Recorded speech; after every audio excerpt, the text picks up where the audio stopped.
Marami po mga definition ang tension, but it can be simply defined as pressure. Imbalance, often with psychological indication of emotion. May tension. Ang buhay araw-araw maraming tension. At siguro hindi na kailangan sobrang i-define yan dahil nararanasan ng maraming tao yan parati. In life, it can also be full of stress. Stress can be defined as a physical, chemical, or emotional factor that causes bodily or mental tension. It's a factor that sometimes causes disease. So yan ang buhay, lalong-lalo ang city life, modern life, maraming tension and stress. We must take note that tension and stress are not unique to modern and to urban life. Although maraming pagkakataon in modern and urban life na magkaroon ng tension and stress. Uso na yan nung araw pa. Kahit noong Ice Age, maraming problema noon, nagkakaroon ng cold ice sheets. Even during the Jurassic Age, dinosaurs were stressed among themselves.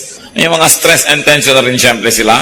Sa panahon ng Stone Age, so tinatawag ng mga Paleolithic period, animals and rival hunters had tensions among themselves. Trespassers and tribal wars, uso yan at nagbibigay ng stress ng Neolithic period.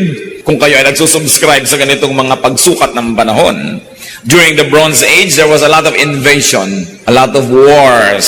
And during the Iron Age, imperial wars. Dahil na-invento na yung mga espada, mga bakal, mga sibat, sobrang daming stress ng mga tao dahil nag-aagaw-agawan ng mga kingdoms. There was nearly always food shortage.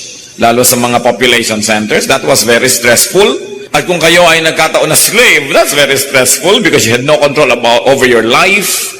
At lalong-lalo yung mga mahihirap. During the medieval times, religion was a stressor. Kasi natatakot ka lagi, pwede kang parusahan, walang mga pangangatwiran, pagka ikaw ay ipadala sa mga religious wars, natawag na ipagtatanggol mo ang relihiyon, so people were killing one another. During the Dark Ages, there was a lot of fear and a lot of superstition. Dumaan ang First and Second World Wars, tension, stress. Wala na yatang pwedeng bagong maimbentong tension and stress. Now, what are the positive uses of tension and stress? Tension physically energizes. Halimbawa, yun pong pana, pag hinila mo yun, may tension. Pero pag hindi mo nung hinila, wala namang power yun eh. Hindi man makakapagpalipad yun ng pana. Yung mga gitara, pagka hindi mo naman kinalabit yan at nahila, nagkaroon ng stress, hindi naman tutunog, hindi magkakaroon ng magandang sound. Tension stabilizes.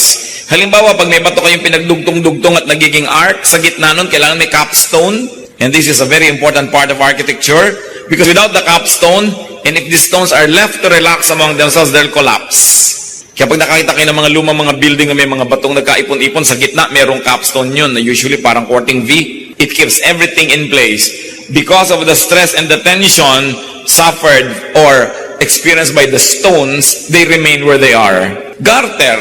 Kung walang stress yung garter nyo, lalaglag yung ginagarteran. Matatanggal, di ba? Kaya mabutit may stress.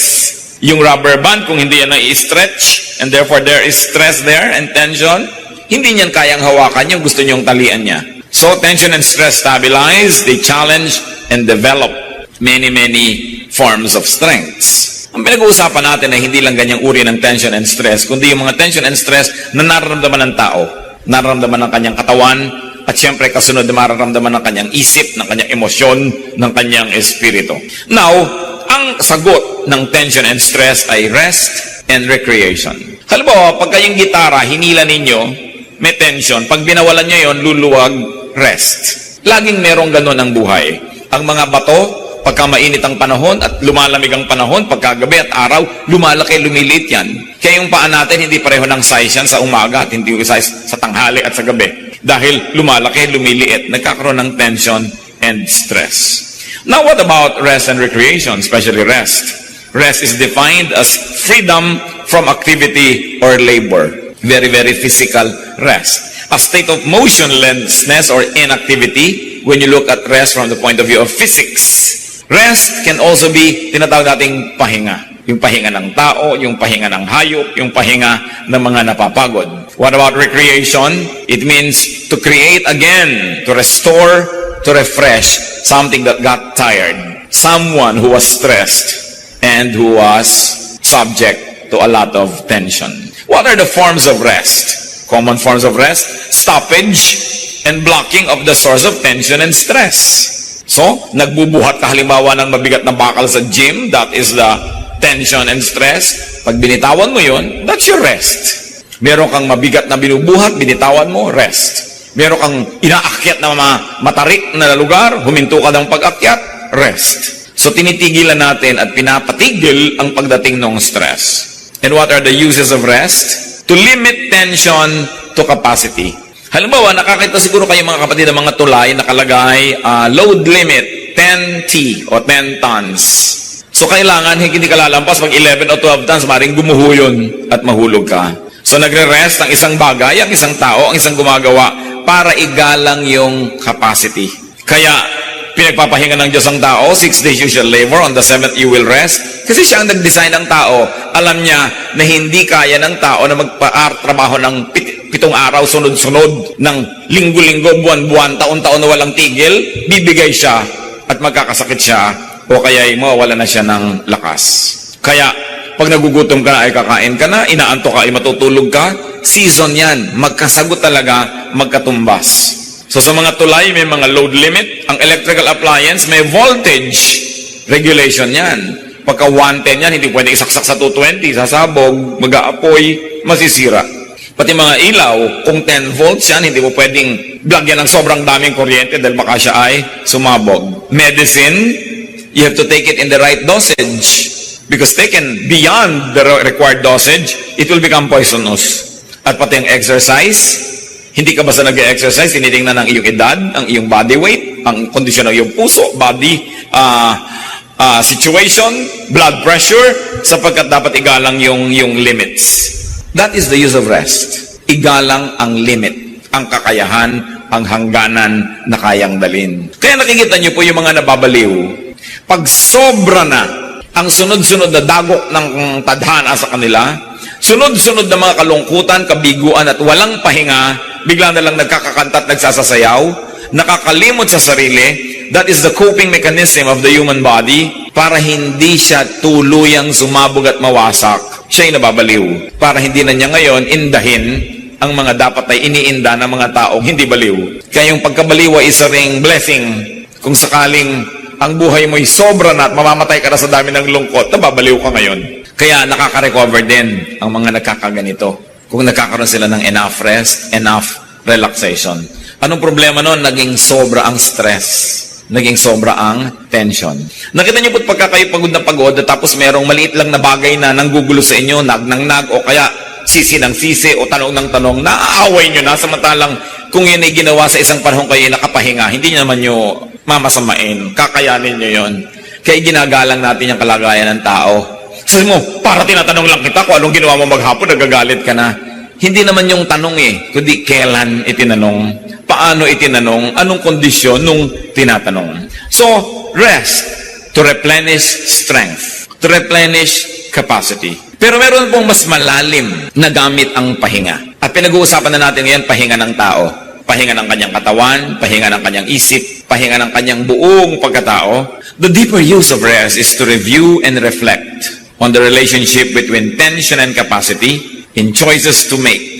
In other words, pagka po tayo nagpapahinga, hindi lang tayo dapat nagpapatanggal ng pagod at nag-iipon uli ng lakas. Tapos, papasok na naman tayo dun sa dating giyera ng buhay natin, sa dati nating ginagawa. Tuwing nagpapahinga tayo, iniisip natin, ano ba ang pumagod sa akin?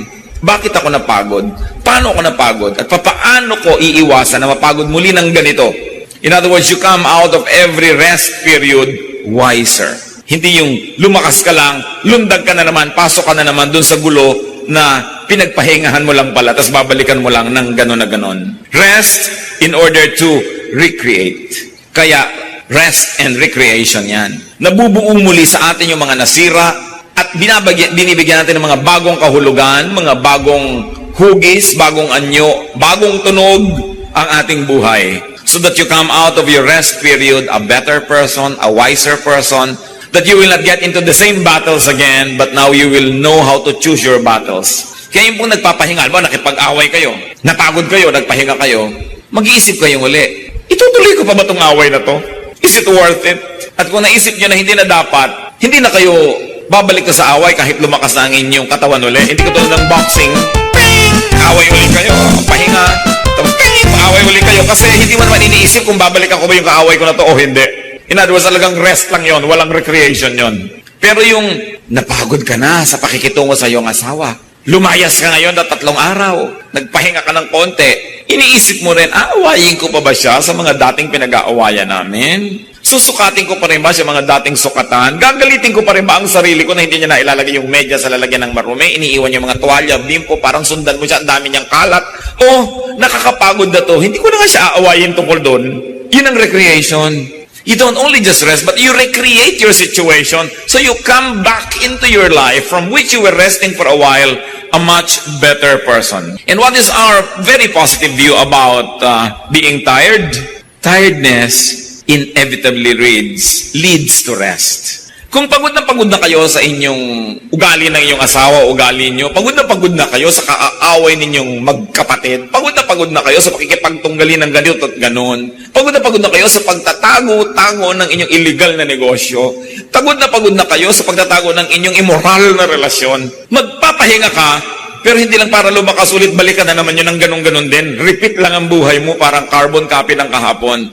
You recreate. You say, what is my life all about? Uubusin ko ba talaga ang lakas ko sa ganito? Paulit-ulit, walang asenso. Ang buhay ko paikot-ikot, parang Ferris wheel.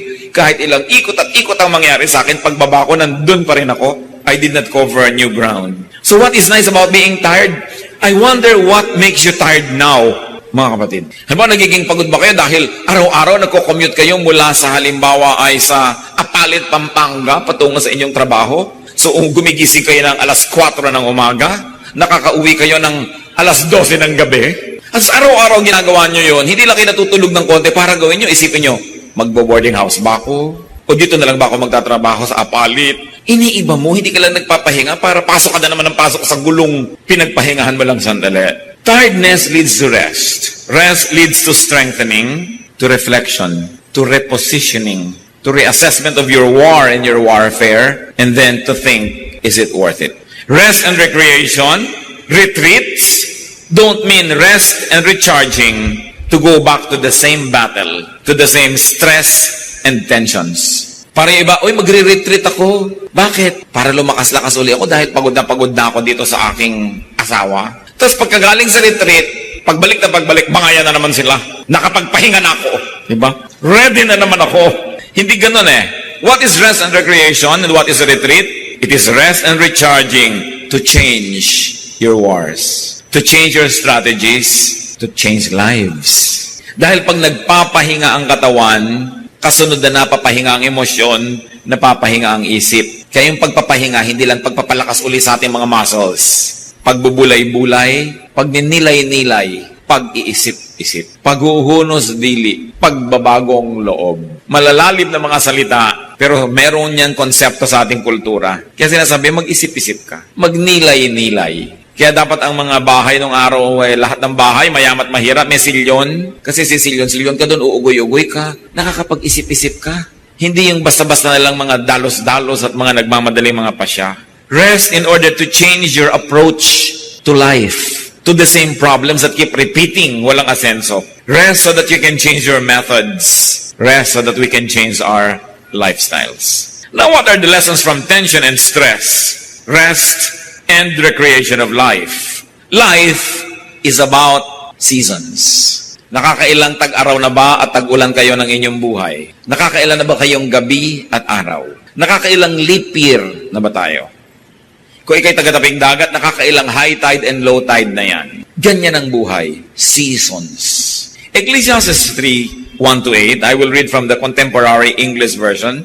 Everything on earth has its own time and its own season. There's a time for birth and death, planting and reaping, for killing and healing, destroying and building, for crying and laughing, weeping and dancing, for throwing stones and gathering stones, embracing and parting. There is a time for finding and losing, keeping and giving, for tearing and sowing, listening and speaking. There is also a time for love and hate, for war and peace.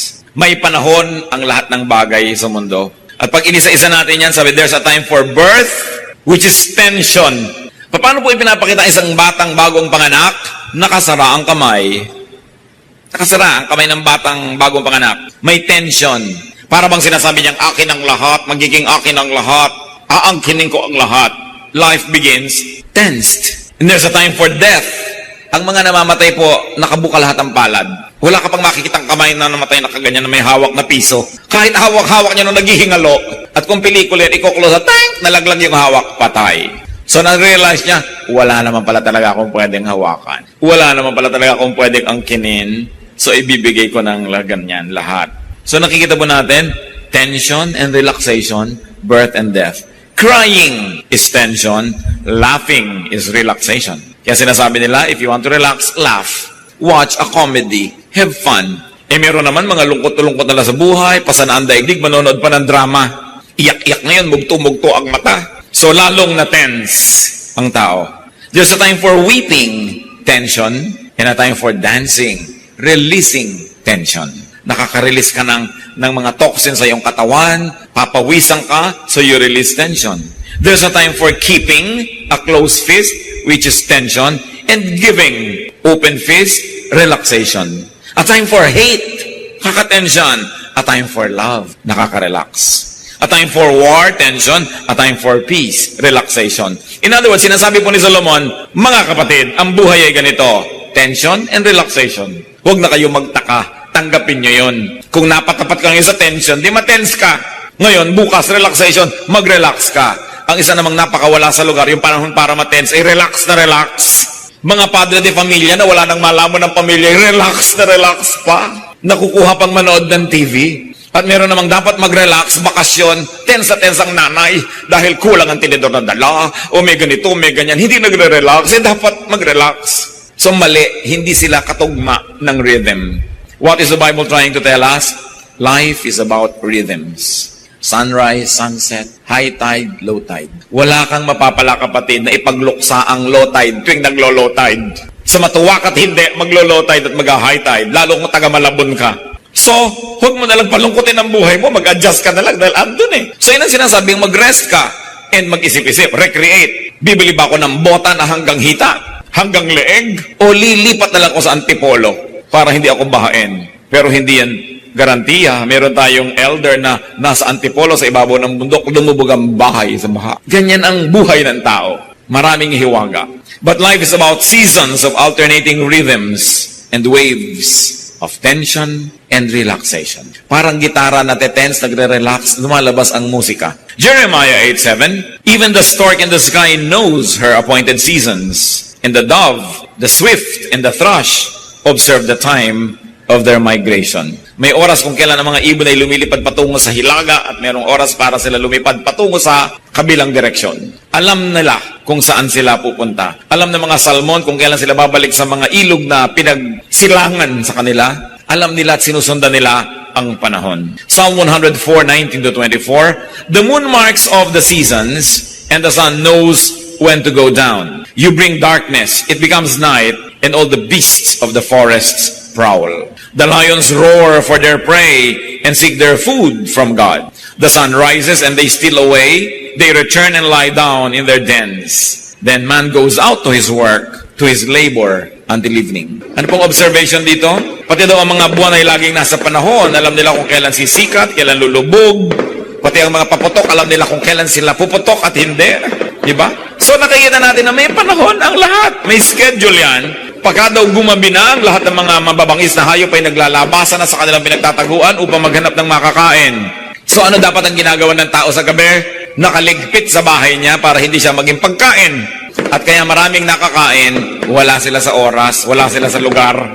Kaya sabi, pag sumikat na uli ang araw, liligpit na yung mga hayop, yung mga tao naman nagtatrabaho sa bukid, sila naman ang gagawa ng paraan, may panapanahon. Ngayon, nasa maling lugar ka, swimming ka ng swimming sa isang lugar na maraming buhaya, ay talaga magiging merienda ka dyan. Lumagawa ka ng bagay na wala sa panahon, wala sa lugar. Alam nyo mga kapatid, napakalaking bagay. Ito lang ang mamaster natin. Ito lang sa buhay, hindi ka na siguro magiging pinakamalungkot na tao sa balat ng lupa. Parang hindi ka magiging pinakamasaya, pero hindi ka magiging pinakamalungkot. At yun ay, matuto lang tayong lumagay sa oras at sa lugar. Masipag ka nga, nagsiserve ka nga sa church, wala ka naman sa lugar sa pagsiserve, wala ka naman sa lugar sa organisasyon, mali pa rin.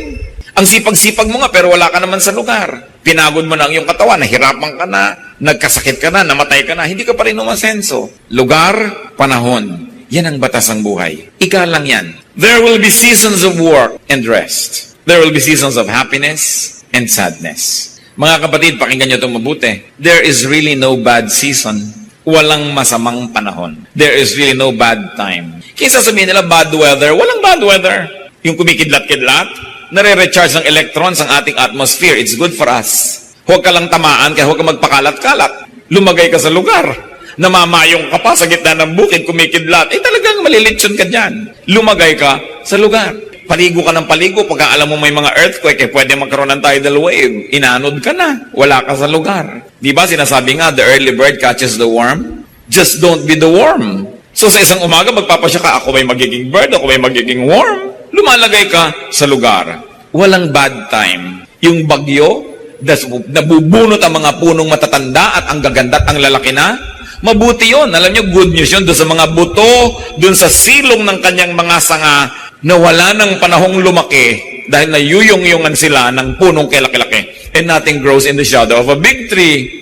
So pag may nabunot na pagkalaki-laking puno, isang araw pa lang naglalabasan na yung mga bagong bunga. So what's bad news there? Hindi dapat pinepersonal. Ang tinitingnan mo yung buong planeta, yung buong mundo, it is good. Storms, earthquakes, lumulubog ang mga continent, meron namang mga bagong lumulutang. Huwag ka lang doon sa lumulubog na katungtong. Kaya napakahalaga yung timing Nasaan ka ba? Napaka-importante yan. Alam niyo sabi ng Ecclesiastes 7:14? When times are good, be happy. When times are bad, consider God has made the one as well as the other. Ang ibig sabihin ni Solomon, hindi yan bad. Dahil walang ginagawang bad ang Diyos. Sabi niyo, ay bad naman, namatay ang mahal ko sa buhay. Pero lalo namang masamang di na yan mamatay kahit kailan. 300 years old na, buhay pa. So, napepersonal lang kasi natin. Pero natural lang tao ay mamamatay. Di nagsiksika na tayong lahat dito kung walang namamatay. Kung lahat ng dalangin ng tao, Diyos ko po, huwag mo pong kukuhanin itong pabuhayin mo siya.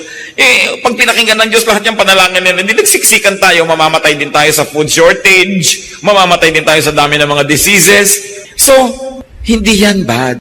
Kaya lang pag may patay naman, yung sabihin, ay good, namatay na siya. Pero alam niyo, ganyan talagang buhay. So, paano natin i-apply yun? Nangyari sa ating buhay, malungkot tayo, pero kung sobrang malungkot, dahil gano'n talagang buhay Sabi ng Bible, a time to be born and a time to die. Alam niyo yung good news, if somebody died, ibig sabihin that somebody was born. So, yun ang good news, laging may kakambal. Ang dilim may kakambal na liwanag, ang gabi may araw, ang pagkapanganak may kamatayan, kambal-kambal yan. Hindi pwedeng kalahati lang. Anong gusto mo sa yoyo kalahati? Hindi yan iikot. May balance. Huwag nating sobrang pepersonalin ang mga nangyayari. Lalo't yan ay batas ng kalikasan, lalo't yan ay batas ng buhay. So how can you relax in spite of the tension? Just go with the season. Swim with the current. Flow with time. And I don't mean morally, Hindi ibig sabihin sumunod ka sa agos ng immoralidad. Hindi yun ang pinag-uusapan. Yung agos ng panahon. Tag-init ngayon, di mag-enjoy ka ng mga nagagawa kong tag-init. Huwag ka magreklamo ng magreklamong tag-init. Kasi pag taglamig naman, nagre-reklamo ka rin taglamig. Pag nasa Amerika ka, sabi mo, ay naku, mabuti pa sa Pilipinas, ganito, ganon. Pag nasa Pilipinas ka, naku, mabuti pa sa Amerika. Kahit saan ka ilagay, mali. Make every place that you set your foot on home. Kung anong pagkain nakaharap mo, enjoyin mo. Huwag mo sabihin, ay masarap pa yung nilaga namin sa bahay. Wala ka sa bahay mo, ito yung nilaga ng biyanan mo. So, masarapan ka na kasi kakainin mo rin naman Mag-adjust. May mga bagay tayong hindi naman nababago. At hindi naman dapat makipagyera tayo para baguhin pa. Samantalang mas madali kung lululunin mo na lang. And I don't mean morality and immorality. Let me be emphatic. Kasi siyempre, in areas of morality, naninindigan tayo. Pero konting-konting gyera sa buhay, ang karapat dapat ipaglaban. Marami, hayaan mo lang. Lilipas din yan. Get on with life. Get the most out of life. Give the most that you can give. And when it's time to die, die. Huwag gumawa ng mga pagsisisihan. At kung nagawa na, huwag nang pagsisihat na tapos na, baguhin na lang next time. At kung sasabihin nga natin, may nangyayari, charge it to the calendar. Sabihin mo, well, it's time to mourn. Wala tayong pera ngayon, mga anak, it's time to go simple. Kung marami tayo ngayong pera, well, it's time to enjoy it and share with others and thank God. Ang dami nating trabaho, well, it's time to work, walang matutulog. Kung wala tayo ngayong gagawin, it's time to sleep, long sleeps. Kung ano ang pinapayagan, anong ipinagagawa ng pagkakataon, huwag nang makipagtunggali dyan. Charge it to the calendar, charge it to time, and get on with life. Another lesson, of course, is to face, handle, manage, direct, and control your tension and stress. Bagamat, may mga tensions and stress na hindi natin maiiwasang dumapo sa ating buhay, pwede naman nating i-manage. Pwede nating bawasan ang damage. Pwede nating pakontiin ang kanyang bigat kung meron lang tayong technique. Alam nyo, pati weightlifting, kung may technique ka, kaya mong buhatin yung pagkabigat-bigat ng mga bakal, meron ka lang dapat technique. Sa mga dancers, sa ballet halimbawa, yung kahit maliliit yung lalaki, kaya niyang buhatin yung babaeng ganun. Kung meron silang technique, how to do it. Most of the time, it's your technique that makes or breaks you. So know, regulate, direct your work and your work days. At dito kilala ang tao na napakatalino, magaling tayong gumawa ng tools to make our work easier and more productive. Very importantly, when it comes to handling stress and tension, know yourself, know your limits.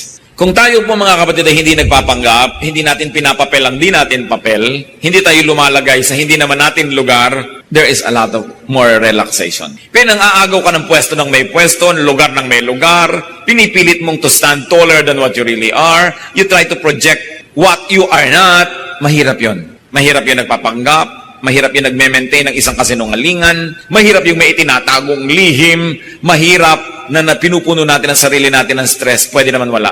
Nagpapanggap kang mapera at mayaman, yung pala'y wala, di sa umpisa para sabihin, wala akong pera, di wala ka na yung i-maintain na image. Napakahirap yung nabubuhay sa isang kasinungalingan. Kaya para tayong mag-relax, first is to know yourself, accept yourself, learn to love yourself, and by God's grace, continue to improve yourself so that you can love others also. Then, that's what life is all about. Kaya mahalaga na kung ano yung iyong talent, doon ka humanap ng trabaho o career. Kasi ang hirap ng sinusumpa mo araw-araw ang pagtatrabaho mo dahil hindi mo naman na-enjoy.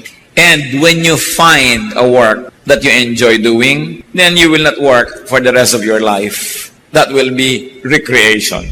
Ang mahirap, kahit ang gaan, hindi mo linya sa buhay. Mahirap yon. Pabalik-balik at lagi ko sinasabi, lumugar. Ilagay mo ang sarili mo sa tamang lugar, kilalanin mo ang iyong mga kakulangan at huwag kang magpilit na puno doon. At kung mapupuno mo, sa tamang paraan ay punuin, pero habang wala pa, yan ang buhay. Operate within your limits.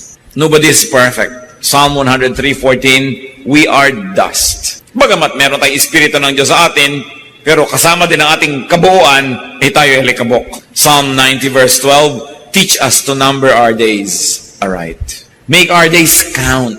To live according to the seasons, according to the dictates of time, and not to go against it. Kung bata ay bata, kung matanda ay matanda. Hindi yung nababaligtad. Work within your limits, respect your capacity, do not be over-ambitious. Well, it's not bad to be ambitious, pero dapat bago ka mag-ambisyon, kilalanin mo ang iyong sarili. Kung talagang tumpak, bagay, at nararapat sa iyo ang iyong inaambisyon sa buhay. Mark 10:38, ito po yung mga sobra mag-ambisyon. Dalawang mga disipulo ng Diyos, ang ambisyon nila ay umupo sa kaliwat kanan ni Jesus, doon sa presidential table sa kalangitan. Isipin yung ambisyon. Sabi ni Lord, you don't know what you're asking. Jesus said, can you drink the cup I drink? Or be baptized with the baptism I am baptized with? In other words, sabi ni Jesus, gusto mong umupo sa presidential table na uupan ko? O sige, magpapako ka. Kaya mo? Opo. O kaya, mamatay ka. Kaya mo? Opo, kaya ko mamatay. Tapos nun, mabuhay ka pagkatapos. Ay, hindi ko na yata kaya yun. Ano? So kung hindi mo kaya magpapako, mamatay at mabuhay na muli, huwag kang mag-ambisyon. Kasi para sa akin yun, hindi yun para sa'yo. Alam niyo kung minsan mga tao natetense ang buhay nila kasi naiinggit sila sa kapwa. Naiinggit sa pinsan na mayaman, naiinggit sa kapatid na maganda, naiinggit doon sa kakilala na gano'n ang posisyon, gano'n ang sweldo, gano'n ang privilege. Pero ang tanong, narating mo ba yung narating niya sa pag-aaral? Narating mo ba yung narating niya sa training? Yung karanasan ba niya ay karanasan mo? Yung talino ba niya ay talino mo? At yung mga sakripisyo ba niyang pinagdaanan naging sakripisyo mo? Kasi kung hindi, wala kang karapatang hangarin para sa iyo, yung para sa kanya. At yan ang problema ng napakaraming tao, kaya nagkakagulo mga organisasyon mga kumpanya, mga samahang sibiko, maging churches, inaambisyon ng isang maging leader, wala naman siyang karapatan. Wala siyang karanasan, at wala siyang ginawang pagtutulo ng dugo para ma-earn niya yung kanyang posisyon. Ito namang bagong dapo, gusto niya, meron na rin siyang ganon. Hindi bagay. So sobra ang stress, sobra ang tension. At pag sobra ang tension at stress, may nababaliw. Dahil hindi makaya ng isip niya ang realidad. So kumbaga nagtitrip, kumbaga sa fuse, kumbaga sa bombilya ay napupundi. Kasi kinakaya ang di kaya. Kaya napakalaki pong ministry natin mga kapatid, bigyan ng reality check ang ating mga kapatid, ang ating mga magulang, ang ating mga kaibigan, kung ang inaambisyon nila ay hindi bagay at akma sa kanilang realidad. Kaya sasabihin mo, alam mo kapatid, yung inaambisyon mo, meron ka bang karanasan, meron ka bang kasanayan, may edukasyon, meron ka bang ganito't may ganon, genetically, bagay ka ba dyan? Kasi kung hindi, ibahin mong ambisyon mo, huwag mong kopyahin tong taong to. Sabi nga ni Shakespeare, desiring this man's art or that man's scope with what I most enjoy, contented least. Sabi, ang saya-saya ko na dito sa kanya, hindi pa siya kontento doon kasi ang laki-laki ng mundo niya. Pero baka naman malaki yung utak niya, kaya malaki yung mundo niya. Ngayon, pag meron po tayong mga kasama, kamag-anak, kaibigan na nag-aambisyon, naiinggit, gusto niyang kopyahin yung iba, tapos hindi natin siya binibigyan ng reality check, hindi natin siya sabing, huwag mong kamainggit doon kasi magkaiba naman kayo eh. Sabi nga ni Jesus, can you drink the cup I drink? Kung hindi mo kaya yun at hindi ikaw ang ganun, huwag mong ambisyonin para hindi ka mabaliw, para hindi ka sumabog. Ngayon, akala natin isang pag-ibig yung mali ang gusto ng tao, mali ang kanyang lugar, mali ang timing, tapos accept ka ng accept sa kanya, love ka ng love sa kanya, chuchuwa ka, chuwari-wari-wal, sige, sis bumba, ikaw yung cheering squad. Actually, ikaw nagpapahamak sa kanya dahil darating ang panahon na maniniwala siya pati sa yung mga pagbubuyo at mga pagtulak, tapos yung pala hindi niya kaya, you are a partner in crime. Kaya dapat sinecheck natin ang mga kapatid na, huwag mo ambisyonin yan. Yung meron kang kapatid, talaga ambisyon niya maging Miss Universe, kapatid, kahit binibining kang kungan, huwag mo nang isama sa mga pangarap mo. Diba? Kasi hindi talaga bagay. Bakit hindi mo subukang maging iba naman? Halimbawa, maging first honor, maging fastest reader in the world. Pero huwag mo ambisyon na maging Miss Universe dahil hindi ka pang dyan. Pero sabi mo, oo nga, bagay na bagay sa'yo, bagay na bagay sa'yo. Tapos isusuong mo siya na sumali para lang matalo. Alam niyo bakit ko ito sinasabi to? Many of us are guilty of this. Hindi natin itinutuwid, lalo't anak natin, lalo't mahal natin sa buhay. Hindi natin sabing reality check. Sometimes we like to be popular. Gusto natin masabing tayo taga-encourage. Pero ine-encourage mo dahil may posibilidad. Hindi yung nakatungtong ka sa isang sinungalingan, hindi naman sustainable. Kaya sabi doon, can you drink the cup I drink? And be baptized with the baptism I am baptized with. Kung hindi ka willing na magpasa ng krus, umakyat sa Golgota, magpapako, mamatay at mabuhay na muli, huwag mong ambisyonin ang karangalan na para kay Jesus. At sa ating mga tao, kung hindi mo kayang gawin ang ginagawa ng iyong kapwa, huwag mong ambisyonin ang kanyang karangalan. Sa kanya yon, hindi yung para sa'yo. Meron kang para sa'yo kung magiging realistic lang ang pagtingin mo sa iyong buhay. Matthew 9:29, Jesus said, according to your faith, will it be done to you. Kung anong kaya mong tanggapin, yon ang ibibigay sa'yo. Malakas ang pananalig mo, o matatanggap mo yung hinihingi mo. Maliit ang iyong pananalig, hindi mo yan matatanggap. Kung ano ang iyong kapasidad, yon ang iyong tatanggapin.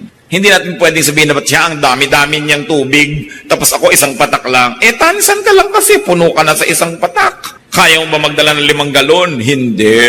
Dahil hindi ka naman balde. So, kilalanin mo iyong sarili. Kasi pag nakilala natin ang iyong sarili na maliit tayo sa isang bagay, makikita nating malaki tayo sa ibang bagay.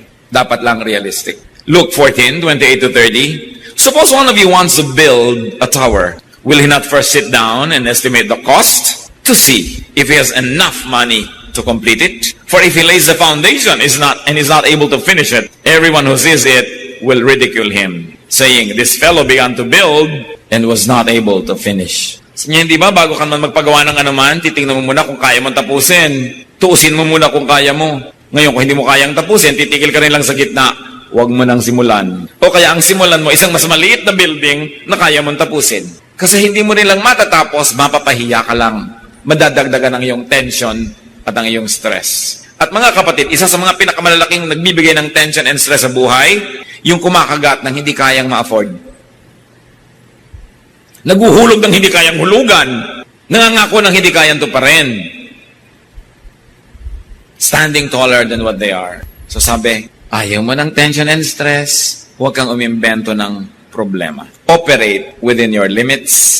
Respect your capacity. And then when it comes to rest, what's important? Have well-timed and well-spaced rest. May kasabihan po ang mga matatanda nung araw na maraming karetela, therefore maraming kabayo, at ang kinakain ng kabayo ay damo. Maraming mga kabayo dahil tinitipid ng mga kotsero, hindi pinapakaing mabuti, nagkakasakit, naghihingalo, tapos pagka naghihingalo na tsaka dadala na maraming sakate o yung damo, hindi na makain ng kabayo. Kaya sabi ng matatanda, aanhin pa ang damo kung patay na ang kabayo. Tanong ko sa inyo mga kapatid na laging pagod, kailan pa kayo magpapahinga sa loob ng kabaong? Kailan ka pa magpapahinga kung patay ka na? Kailangan binibigyan natin ng priority ang pahinga. Kahit tayo merong deadline, mabuti na hindi mo nabit ang deadline kaysa ikaw na dead. Lagi ka na stressed, maraming umaasa sa'yo, marami kang pangarap, pero huwag mong papayagan na hindi mo i-match yung ginagawa mo sa capacity mo. Kasi bibigay ka rin. Exodus 31:15, utos ng Diyos, for 6 days, work is to be done, but the 7th day is a Sabbath of rest, holy to the Lord. Huwag niyong kakalimutan magpahinga. Bagamat maraming tao, dapat ay pagtrabahuhin dahil ang nalimutan niya magtrabaho at puro pahinga ang inatupag. Pero yung sobrang sisipag din, hindi yan virtue. Dapat nagpapahinga ang tao. Diyos na ang nagtakda. Siya ang designer natin. Alam niya kung hanggang saan ang kaya. Kaya pati nga po ang mga disipulo ng Panginoong Hesus, sila ay napakaraming pinapagaling, pinapayuhan, ipinapanalangin. Pero sa dami ng taong hindi tumitigil ang pagdating, parang agos ng tubig ang dating nila, niyaya ng Panginoon ang kanyang mga disciples na iwan ang mga pasyente at gutom at magsarili sila sa isang tahimik na lugar para magpahinga. Mark 6:31, come with me by yourselves to a quiet place and get some rest. Yan ang sinabi ng Panginoon. So hindi ko mo kayo ay nasa ministry, naglilingkod sa Diyos, nasa mission, ay di na kayo magpapahinga. Ang Panginoong Hesus ay napakabuti, ang ating Diyos sa langit, ang Ama ay napakabuti, itinuturo ang pagpapahinga. Si Elijah, isang propeta na super prophet, napakarami niyang nagawa dahil binigyan ng Diyos ng kapangyarihan. Pero dumating ang panahon, gusto na rin niyang mamatay kasi nasobrahan ng pagod.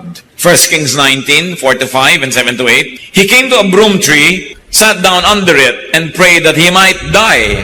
I have had enough, Lord, he said. Take my life. I am no better than my ancestors. Then he lay down under the tree and fell asleep. The angel of the Lord came back a second time and touched him and said, get up and eat, for the journey is too much for you.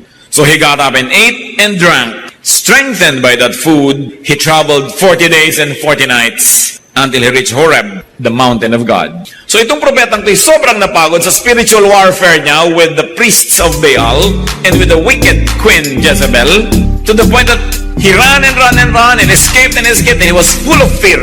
Itong propeta na puno ng takot sa kay Jezebel, yung reyna. Pinapapatay kasi yung mga prophet. Sabi niya sa Diyos, unahan na natin si Jezebel, patayin niyo na ako, ayoko na, pagod na ako. At sa pagod, nakatulog siya. Naglagay ang anghel ng pitchel ng inumin at naglagay doon ng makakain niya. Nung magising, ginising siyang pinakain. Nakatulog siyang uli. Pinatulog naman, tapos nilagyan uli ng pagkain, ginising na naman, pinakain. Sabi, kulang ka sa pahinga, kulang ka sa pagkain, kulang ka sa inumin. At nung nakapagpahinga, nakakain, nakainom, hindi na niya uli gustong mamatay. And he traveled 40 days and 40 nights. Listen here, brothers and sisters. Kung meron sa atin, and I hope wala, na kung minsan naisipan niyo magpakamatay, kulang lang kayo sa pahinga. Magtigil-tigil kayo. Magpahinga ka. Ipangutang mo para ka makapagpahinga. Kesa ipangutang ang iyong ataol. Magbakasyon. Lumayo sa problema. Manahimik. Mag-isip-isip. Mag-recreate. And go back into your old world a changed person. With a new strategy, a new method, a new hope. And you can walk another 40 days and 40 nights. Pagka gusto nyo ng sumuko, gusto nyo tumalon mula sa building, lastasin ang inyong pulso, o di kaya lumunok kayo ng lason na expired. Pag nagdadramang bukid kayo, awang-awa kayo sa sarili ninyo, parang aping-api kayo sa mundo, kulang lang kayo sa pahinga. Magpahinga. Kaya mahalaga mga kapatid, bigyan naman natin ng pahinga ang ating kapwa. Kung may nanay kayo na pagod, agawin niya naman sa kanya ang trabaho, agawin niya lahat ng mga chores, mga 1 linggo, 2 linggo, pagpahingahin siya. Meron kayong mga kamag-anak na naaasahan, laging siya na lang ang taya sa gastusan, lagi na lang siya ang nagbabayad ng lahat-lahat.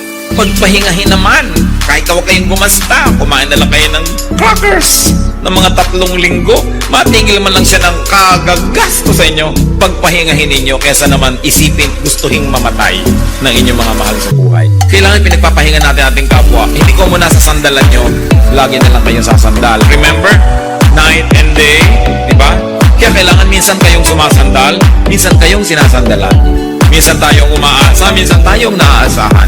Mahirap naman kasi sa marami sa atin pagka nakasandal na, talagang hihiga pa. At ayaw nang bumangon. Nahirati na lagi na lang siyang pabigat.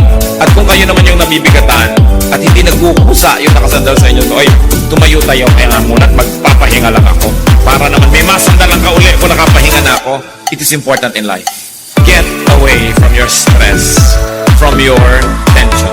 So rest to stop the tension and the stress. Rest to recover strength. Rest to reflect on your life, on your work, on your war, and on your warfare. Many fears are born of fatigue and imaginings. Kaya mga taong pagod, matatakotin din. Napakaraming kinakatakutan, natatakot baka maggera, baka maubos ang tubig sa planeta, baka mag-global warming. Lahat na kinatakutan, pagod kasi. Pero pag naman nakapagpahinga na, naku, nakikita na yung dumadaang gwapo, nai-inlove na, nalilimutan na ang global warming, no? Kasi nagkakaroon ng pahinga eh. Importante yon. Recreate and rest to recreate. Psalm 1:1-2, Blessed is the man whose delight is in the law, and on his law he meditates day and night. You want to keep your balance? You don't want to lose your bearings? Meditate on the Word of God day and night. Diyan natin makikita ang mga sagot sa ating mga tanong. O diyan tayo matututo ng mga dapat itinatanong sa buhay para malaman natin yung mga hindi naman dapat ang ipinagtatatanong at walang katuturan, pinagtatatanong pa. Meditate on the Word of God. Magpahinga.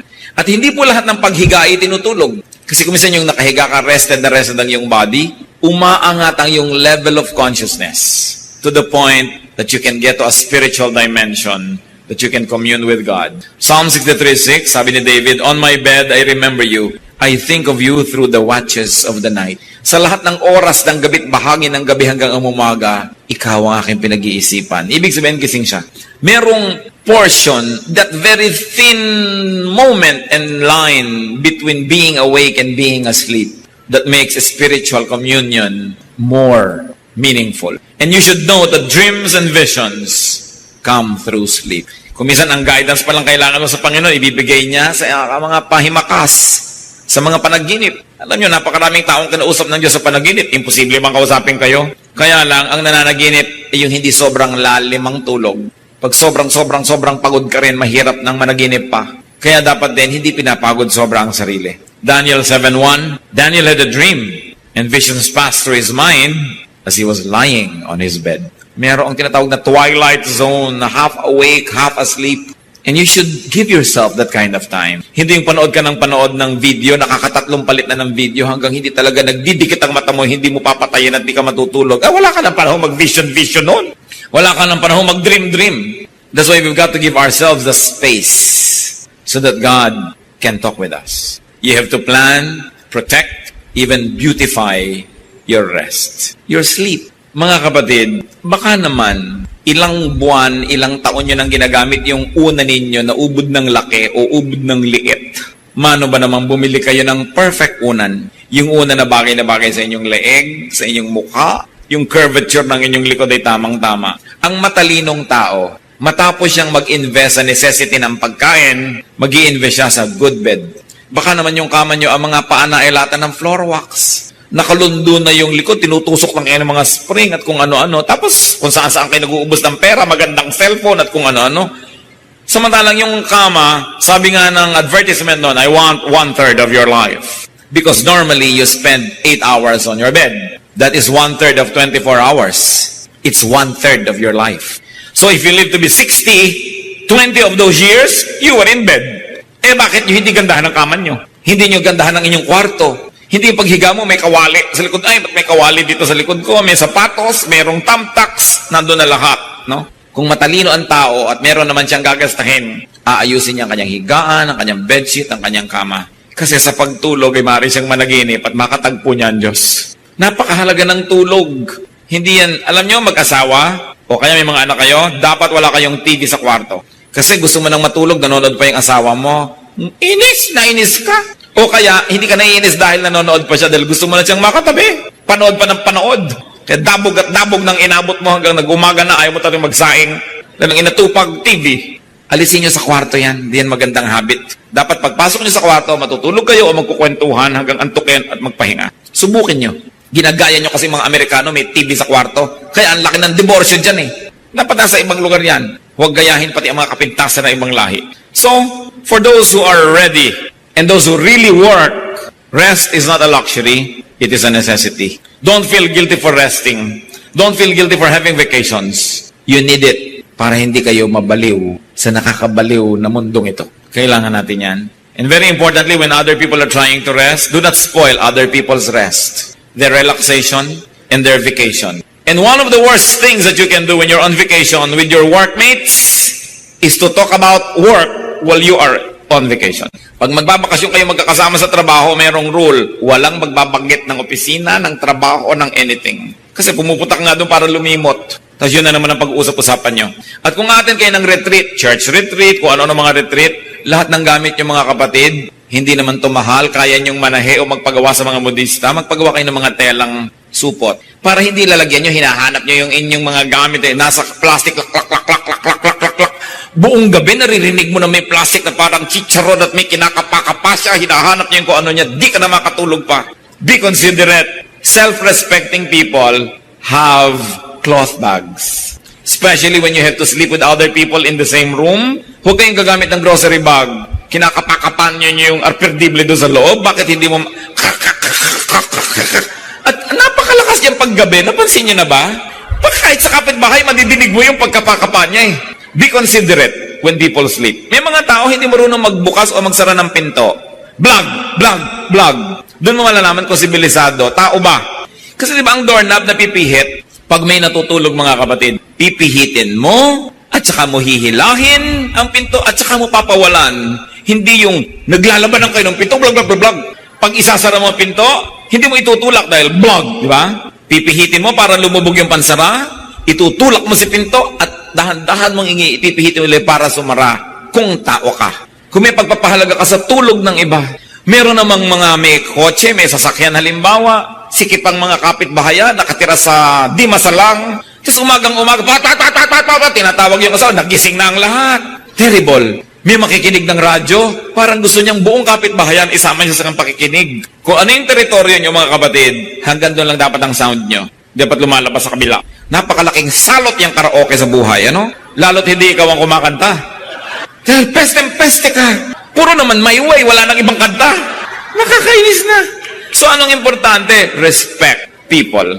Therefore, you have to respect their ears, their silence, their rest. Kaya hindi ba marami sa mga karaoke nagsasaksakan, nagbabarilan, nagkakamatayan, kasi nadidisturb sila eh. You get agitated. So do not spoil other people's rest. Huwag kayong text ng text sa mga tao, lalo't nagbabakasyon. Huwag tayong tawag ng tawag. Bago kayo tatawag, yung cellphone na yan, napakalaki talaga niya na rudeness. Maliban na lang sobrang close kayo sa isang tao, at kahit mga close kayo, kung siya'y nagtatrabaho, may mga kaopisina, text before you call. Don't just call. You don't know if the person is ready to receive a call. Sabi mo, may I call? Is it a good time to call? Hindi call na lang kayo ng call kahit anong oras kung available kayo. Importante, iginagalang natin ang pahinga ng iba. Kahit hindi sila natutulog, yung pahinga ng kanilang isip. Meron kayong sasabihin sa asawa nyo, nasira ang pinto natin, pwede naman maghintay pagdating niya. Ba't kailangan sabihin nyo pa ng umaga-umaga pa lang sa kanya? Wala pa naman siya magagawa. May mga bagay na dinedelay. Lalong-lalo ang asawa nyo nagtatrabaho abroad. May lagnat ang anak natin, dear.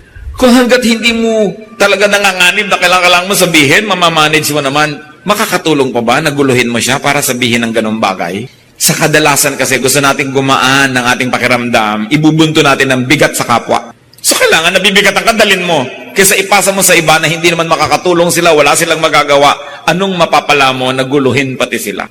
Rest. Allow people to rest. Ang sabi ni Lord sa Matthew 11:28, "Come to me, all you who are weary and burdened, and I'll give you rest." So life is TNS. It is really tension and stress, but it is also R&R. Rest and recreation. Dapat hindi stress only at hindi rin rest only. Balance. A man must break his back to earn his day of pleasure. Sabi nga na isang song.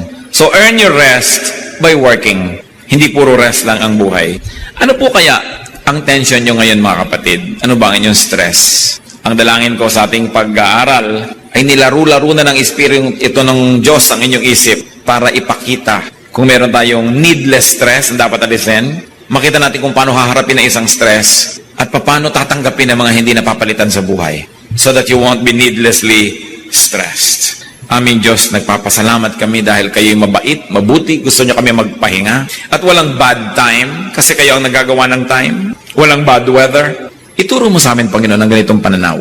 Makita namin kayo sa likod ng lahat ng bagay, maging mga bagay na hindi namin laging gusto, pero minabutin nyo sa inyong walang hanggang karunungan na maging bahagi ng buhay ng tao. At dahil minabutin nyo, ito ay mabuti. Turuan nyo kaming tanggapin ang hindi namin kayang baguhin ang mga pwedeng baguhin, at turuan mo kayong paano babaguhin sa tamang paraan ang mga pwede at dapat